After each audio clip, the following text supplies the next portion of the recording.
बहुत ही समय अभी आप नाते रसूल समाज बता रहे थे। मैं भी आपके सामने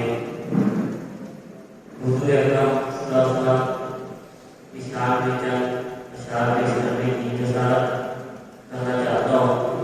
उम्मीद है आप और समाप्त करेंगे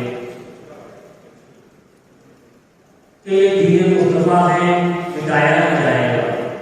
ये दीन मुस्तफा है, मिटाया न जाएगा। ऐसा झंडा गलत गिराया न जाएगा। और सीरत नबी की कैसे समाएगी नाम में, सीरत नबी की कैसे समाएगी नाम में, जब तक नबी से इश्क लगाया न जाएगा। ये अपना पेश करता हूँ। मेरा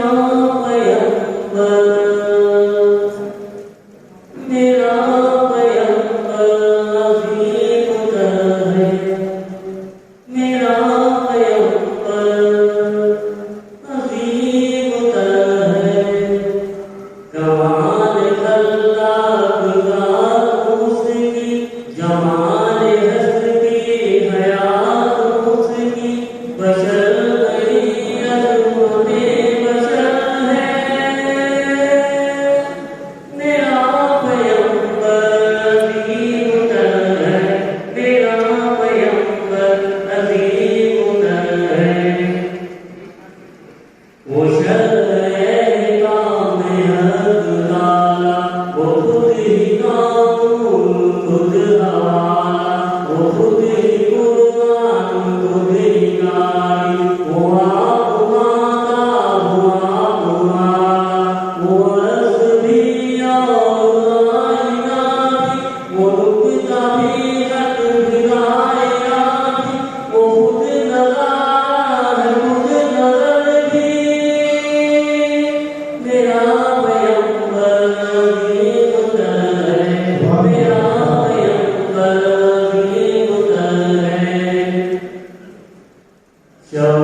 पैगंबर अजीम दर मेरा